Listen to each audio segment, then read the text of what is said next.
Hello friends, Prayag institute या educational चॅनलमध्ये आपल्या सर्वांचं मनापासून हार्दिक स्वागत आहे। आजच्या लेक्चर्समध्ये आपण क्रीडा घडामोडी याविषयी आपला पार्ट पाहणार आहोत। यापूर्वीची जी सिक्वल आहे त्यामधील पार्ट आपण प्लेलिस्टमध्ये पाहू शकता किंवा इन बिटवीन लेक्चर्समध्ये वरती मध्ये कार्डमध्ये आपल्याला त्या व्हिडिओची लिंकसुद्धा दिसेल किंवा डिस्क्रिप्शन बॉक्समध्ये आपण त्या ठिकाणी करंट अफेअर्स मराठी किंवा आपल्या शिक्षण विभागातील प्लेलिस्ट असेल त्यामध्ये सुद्धा आपण या ठिकाणी ते पाहू शकता किंवा हॅशटॅग प्रयाग इन्स्टिट्यूट यामध्ये सुद्धा ते आपण पाहू शकता। ठीक आहे, तर सर्व व्हिडिओ हा शेवटपर्यंत पहा। 15 क्वेश्चन्स आहेत, त्यामधून तुमची नियर अबाउट 30 क्वेश्चन्सची तयारी देखील यामध्ये होणार आहे।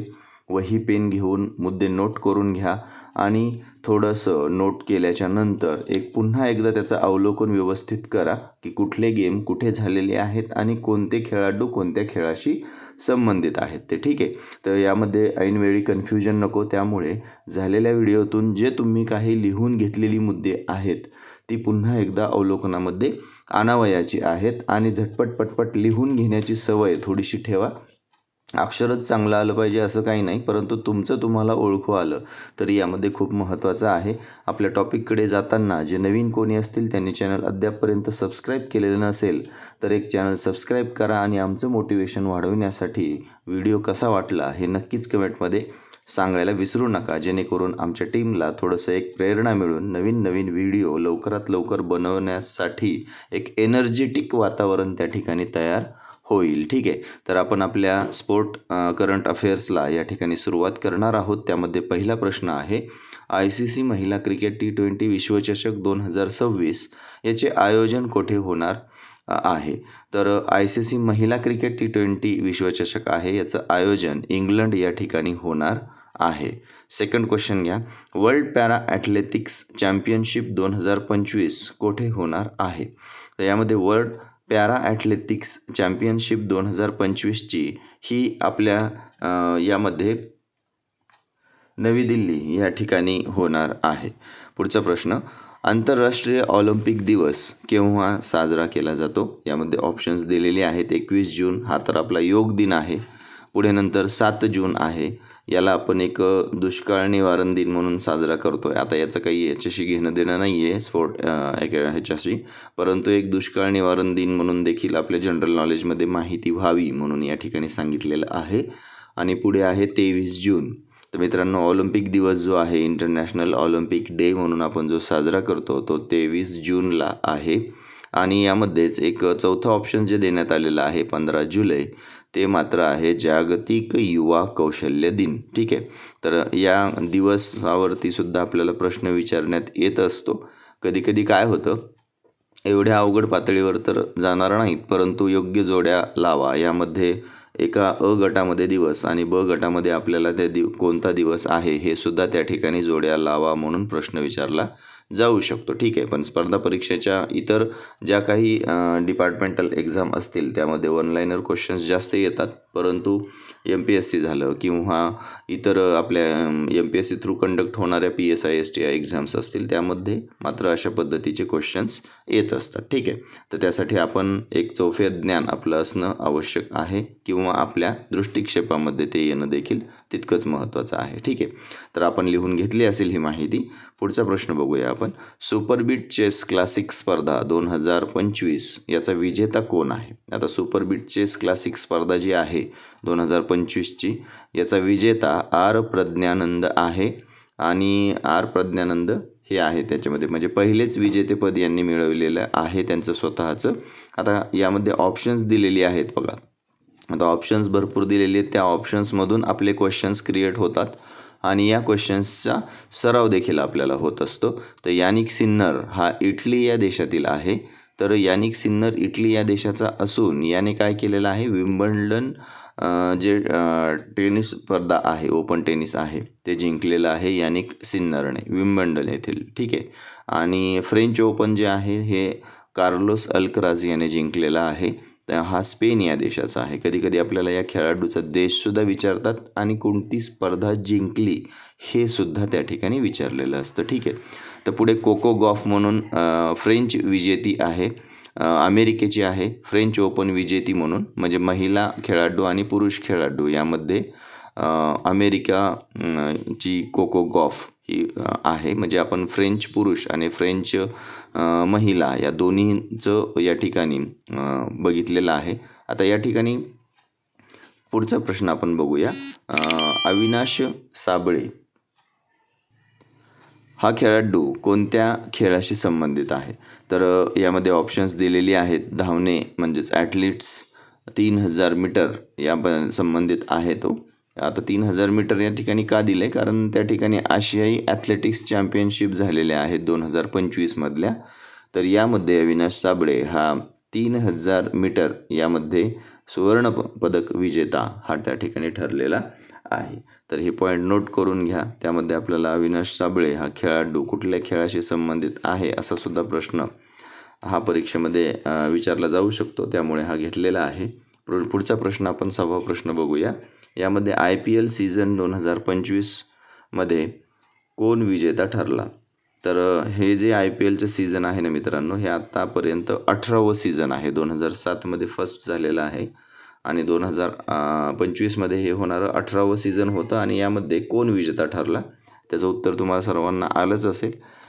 RCB याचा विजेता ठरलेला आहे आणि RCBने प्रीती झिंटा ह्या मूळ मालक असणारा पंजाब किंग्स 11 याला उपविजेता म्हणजे याला हरवून IPL सीझन 2025 किताब आपल्या नावावर घेतलेला आहे.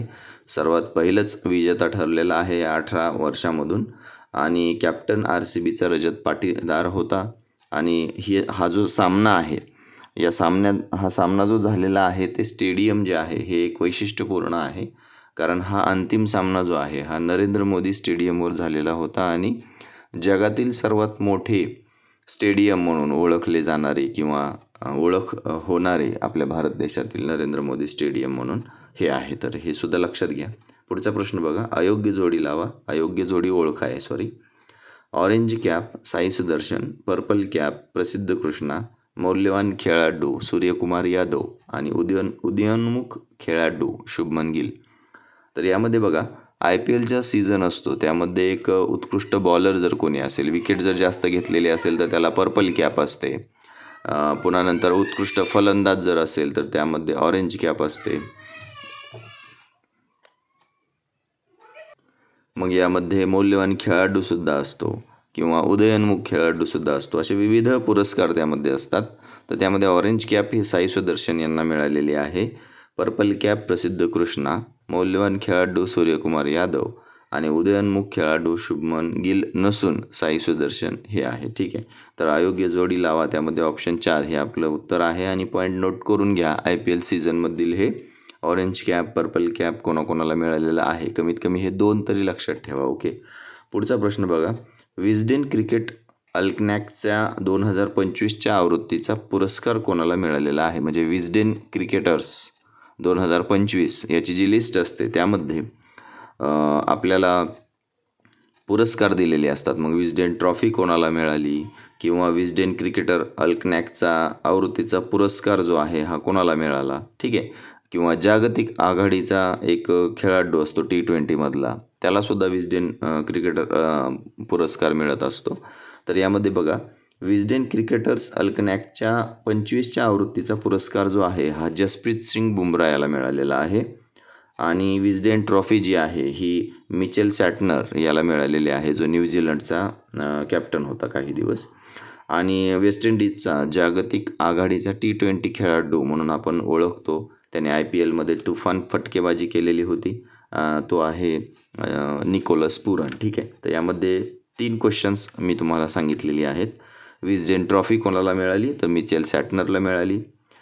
विस्डेन थ्रू जागतिक आघाडीचा T20 खेळाडू म्हणून कोणाला दिलेला आहे? तर तो निकोलस पुरन आहे. आणि विस्डेन क्रिकेटर्सच्या पुरस्कार यादीमध्ये 2025चा पुरस्कार जसप्रीत सिंग बुमरा याला मिळालेला आहे. पुढचा प्रश्न घेऊया. खेलो इंडिया युवा क्रीडा स्पर्धा 2025 या स्पर्धेचा शुभंकर कोण आहे? तर मित्रांनो या ठिकाणी शुभंकर म्हणून विशिष्ट प्राण्यांना त्या ठिकाणी नावाजलं जात असतं. कारण ज्या काही पर्यावरणिक संकटग्रस्त प्रजाती असतील किंवा पर्यावरणाचा एक त्यामध्ये हेतू किंवा लक्ष हे सगळ्यांसमोर यावं, त्याचा पुरस्कार व्हावा त्या प्राण्यांचा किंवा त्यांना विशिष्ट एक दर्जा त्या ठिकाणी दिलेला असतो. तर हे खेळाडू किंवा खेळ किंवा क्रीडा प्रकारामध्ये प्रत्येक मोठ्या स्पर्धेमध्ये हे होत असतं. तर खेलो इंडिया युवा क्रीडा स्पर्धा ज्या आहेत याचा शुभंकर गजसिंह हा होता. ठीक आहे. तर या कुठे पार पडल्या हा एक प्रश्न आहे, बरोबर. आणि यामध्ये कोणत्या राज्याला जास्त सुवर्णपदक मिळाले हा सुद्धा एक प्रश्न आहे.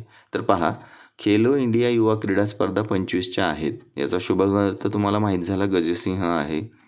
बिहारमध्ये या पार पडलेल्या आहेत आणि सर्वात जास्त सुवर्णपदक मिळविणारं राज्य म्हणजे आपलं महाराष्ट्र राज्य आहे. 58 सुवर्णपदक त्या ठिकाणी 158 पदक महाराष्ट्राने घेतलेले आहेत आणि 58 गोल्ड मेडल त्यामध्ये मिळविलेली आहेत. ठीक आहे. आणि पुन्हा आणखीन एक तुम्हाला चौथ्या ऑप्शनमध्ये जे उज्ज्वला दिलेला आहे मित्रांनो, त्याबद्दल एक प्रश्न या ठिकाणी मी तुम्हाला सांगणार आहे, तो नोट डाऊन करून घ्या. बघा, खेलो इंडिया हा युवा क्रीडा होत्या, बरोबर. आता यामध्ये खेलो इंडिया या पॅरा गेम्स आहेत 2025च्या. मग पॅरा गेम्स तुम्हाला माहिती आहे कशासाठी असतात. तर याचा जो शुभंकर आहे हा उज्ज्वला आहे आणि उज्ज्वला म्हणजे एक प्रकारे त्या ठिकाणी चिमणीला नाव दिलेलं आहे. 20 ते 27 मे 2025मध्ये या क्रीडा स्पर्धा पार पडलेल्या आहेत. आता हे मुद्दे सगळे नोट डाऊन करून घ्या आणि तुम्ही सगळ्यात शेवटी बघा की आपले एकूण किती प्रश्न झालेले आहेत आणि एखाद्या याने सांगितलं तरी चालेल की किती प्रश्न या ठिकाणी त्यांनी बरोबर सोडवून दिलेली आहेत किंवा किती प्रश्न एकूण झालेली आहेत. ओके. कोणत्या देशात बुद्धिबळावर बंदी घालण्यात आलेली आहे. आता हा अजबगजब प्रश्न आहे, परंतु क्रीडा प्रकारातीलच आहे. ओके. तर बुद्धिबळावरती बंदी घालणारा देश जो आहे हा अफगाणिस्तान आहे. पुढे यात काही बदल होईल किंवा काही नोटिफिकेशन येऊ शकतं, पण अद्यापपर्यंत तर आपल्याकडे जे क्रीडा घडामोडी आहे त्यामध्ये हा क्वेश्चन व्हॅलिड आहे. भारतीय वेटलिफ्टिंग फेडरेशनच्या ॲथलेटिक्स कमिशनपदी कोणाची नियुक्ती झालेली आहे. तर यामध्ये सुद्धा आपले 2-3 क्वेश्चन्स तयार होणार आहेत. उत्तर लगेच सांगतो मी, तुम्ही सुद्धा काढलं असेल. मीराबाई चानू यांची त्यामध्ये निवड झालेली आहे. आता मनसुख मांडवीय कोण आहेत. ते हे केंद्रीय क्रीडा मंत्री आहेत मित्रांनो, पर्यायामध्ये घेतलेले आहेत, ते लक्षात राहू द्या. केंद्रीय क्रीडा मंत्री मनसुख मांडवीय. ओके. पुढे इंटरनॅशनल ऑलिम्पिक कमिशनचे नवीन अध्यक्ष एक महिला झालेली आहे आणि पहिली महिला म्हणून साऊथ आफ्रिकेची आहे. ठीक आहे. तर महिला म्हणून पहिली आहे आणि साऊथ आफ्रिका या देशाची सुद्धा पहिलीच महिला आहे. ओके. तर म्हणजे एक झिम्बाब्वे या ठिकाणचे देश, क्रिस्टी कोवेंट्री हे नाव आहे त्यांचं. दुसरा ऑप्शन या ठिकाणी तो मुद्दामून दिलेला आहे, तुम्हाला लक्षात असावं किंवा लक्षात यावं म्हणून. ओके. तर चौथ्या ऑप्शनमध्ये यापैकी नाही अशा पद्धतीचा एखादा प्रश्न जर एखादा पर्याय जर आला तर तो तुम्ही थोडासा निग्लेक्ट करण्याचा प्रयत्न करा. ठीक आहे. पुढे बघा, पुढचा प्रश्न घेऊया आपण. हरमनप्रीत सिंग कोणत्या खेळाशी संबंधित खेळाडू आहे. आता हा प्रश्न आपल्याला परीक्षेमध्ये येण्याची दाट शक्यता आहे. म्हणजे हाच प्रश्न म्हणजे हाच खेळाडू नाही, हेच खेळाडू नाही, तर इतर खेळाडूसुद्धा आपल्याला त्या ठिकाणी येऊ शकतात. ठीक आहे. आणि त्यांचा क्रीडा प्रकार ओळखा म्हणून येऊ शकतं. तर आपण त्यावरती सुद्धा एक व्हिडिओ बनवलेला आहे, पण त्यामध्ये काही खेळाडू आले नसतील. पण आपल्या चालू घडामोडीमध्ये आपण जो सारांश खेळाडूंचा घेणार होतो त्यामुळे ते खेळाडू आपण त्यातून थोडक्यात वगळण्याचा प्रयत्न केलेला आहे. हरमनप्रीत सिंग हे हॉकी या खेळाडूशी संबंधित आहेत आणि सर्वोत्कृष्ट पुरुष खेळाडू म्हणून त्या ठिकाणी त्यांना पुरस्कार हॉकी इंडिया पुरस्कार 2024चा मिळालेला आहे, जो नवी दिल्ली या ठिकाणी पार पडला. आणि पुरुष खेळाडू हरमन सिंग आहेत. तर महिला खेळाडू म्हणून कोण, तर असा देखील त्या ठिकाणी प्रश्न येऊ शकतो. त्यात सविता पुनिया या हॉकी खेळाशी संबंधित आहेत, कारण हे हॉकी इंडियाचेच पुरस्कार 2024चे आहेत. पुढचा प्रश्न, आशियाई कुस्ती स्पर्धा कोठे पार पडली. आशियाई कुस्ती स्पर्धा जी आहे ही या कोठे पार पडली पहा. तर याचं उत्तर आपण जर बघितलं तर जॉर्डन या ठिकाणी आशियाई कुस्ती क्रीडा पार पडलेली आहे. USA तिरंदाजी नेमबाजीची म्हणजे तिरंदाजी विश्वचषक 2025चा पार पडलेला आहे अर्बंडेल या ठिकाणी. पुढे नंतर म्हणजेच लक्षात राहू द्या की USA काय झालं. तर USA तिरंदाजी विश्वचषक स्पर्धा झालेल्या आहेत 2025च्या. पुढे नंतर नवी दिल्ली या ठिकाणी खेलो इंडिया पॅरा ऑलिम्पिक आपण बघितलं, पॅरा स्पोर्ट्स बघितले आपण 2025चे. पुढे नंतर चौथा ऑप्शनमध्ये दिलं इंग्लंड. तर इंग्लंडमध्ये महिला व पुरुष कबड्डी विश्वचषक झालेला आहे 2025चा. आणि याबद्दल वैशिष्ट्यपूर्ण गोष्ट म्हणजे महिला आणि पुरुष हे दोन्हीही जे विजेतेपद आहे हे आपल्या भारताने मिळविलेले आहे. त्यामुळे ही एक अभिमानाची गोष्ट आहे कबड्डीच्या बाबतीमध्ये. ठीक आहे. तर आशियाई कुस्ती स्पर्धा कुठे पार पडली, तर जॉर्डन या ठिकाणी पार पडली. आणि इतर जे मी या ठिकाणी तुम्हाला महत्त्वाचे मुद्दे सांगितलेले आहेत हे ॲज अ क्वेश्चन म्हणून सुद्धा आपण लिहून घेतले, तर ते सुद्धा महत्त्वाचे आहेत. ओके. पुढे बघा, ICC चॅम्पियन ट्रॉफी 2025चा विजेता कोण ठरलेला आहे. तर ICC चॅम्पियन्स ट्रॉफीचा 2025चा विजेता, सर्वांचं उत्तर या ठिकाणी बरोबर येऊ शकतं. आपल्या देशाचंच नाव त्या ठिकाणी झळकलेलं आहे, भारताने जिंकलेला आहे. दुबई या ठिकाणी फायनल सामना झालेला होता. त्यामध्ये फायनलमध्ये न्यूझीलंडला पराभूत करून भारताने हे विजेतेपद जिंकलेलं आहे. अंतिम सामनावीर म्हणून भारतीय क्रिकेट संघाचे आपले कर्णधार रोहित शर्मा यांना अंतिम सामनावीर म्हणून घोषित करण्यात आलेलं होतं. आणि स्पर्धेतील सर्वोत्तम खेळाडू म्हणून कोणाला जर निवडण्यात आलं असेल तर सचिन रवींद्र याला निवडण्यात आलेलं आहे. ठीक आहे. तर हे क्वेश्चन्स आपण त्या ठिकाणी बघतोय. हे इतर क्वेश्चन्ससुद्धा नोट डाऊन करून घ्या, फक्त संबंधित प्रश्नांच्याच उत्तराकडे फोकस करू नका. ओके. आता शेवटचा एक प्रश्न आहे आणि यानंतर रिव्हिजनसाठी तुम्हाला क्वेश्चन देणार आहे, कारण जास्त लांब व्हिडिओ बनविणे हा सुद्धा आपल्या चॅनलचं काही उद्दिष्ट नाही आहे. Okay. BBC Indian sports woman of the year 2024 पुरस्कार कोणाला मिळाला. तर BBC Indian sport woman of the year 2024 हा पुरस्कार मनू भाकर यांना मिळालेला आहे. मिताली राज यांना लाईफ टाईम अचिव्हमेंट हा पुरस्कार BBC Indian sport woman of the year 2024 तर्फे देण्यात आलेला आहे. कुठला? Life time achievements, Mitali Raj cricketer. Okay. पुढे नंतर Avani Lekhara parasport woman of the year म्हणून अवनी लेखारा यांना हा पुरस्कार देण्यात आलेला आहे. आणि शीतल देवी जे आहेत हे BBC emerging player of the years म्हणून या ठिकाणी शीतल देवी यांना हा पुरस्कार देण्यात आलेला आहे. आता मित्रांनो, मनू भाकर या नेमबाजी स्पर्धेमध्ये किंवा नेमबाजी क्रीडा प्रकाराशी संबंधित आहेत. आता मिताली राज ह्या क्रिकेट या क्रीडा प्रकाराशी संबंधित आहेत. ठीक आहे. तर अवनी लेखारा किंवा शीतल देवी या कुठल्या क्रीडा प्रकाराशी संबंधित आहेत हे आपण थोडक्यात पाहायचं आहे किंवा कमेंट बॉक्समध्ये मेन्शन करायचं आहे. कारण हे सगळी चर्चा जी आहे ही एकतर्फी न होता आपल्याकडून सुद्धा रिस्पॉन्स आला तर त्या ठिकाणी इतर जण जे कमेंट्स वाचत असतात त्यांनासुद्धा एक थोडंसं मोटिवेशन मिळतं. आणि व्हिडिओ कसा वाटतोय याच्याबद्दल सुद्धा मोटिवेशन द्यायला विसरू नका, कारण आमची टीम यासाठी आतुरतेने वाट पाहत असते. आणि टीमकडून आलेला जो मेसेज आहे तो माझ्यापर्यंत येऊ शकतो यासाठी आपण मेलवरून किंवा मेलवर आपण कॉन्टॅक्ट करू शकता. ठीक आहे. prayaginstitute@gmail.com वरती आपला मेल आहे. ज्यांना कोणाला मेंबरशिप घ्यायची असेल त्यांनी मेंबरशिप घेऊ शकता. ज्यांना मेंबरशिप घेण्यासाठी आपल्याला जॉईन करावं लागेल.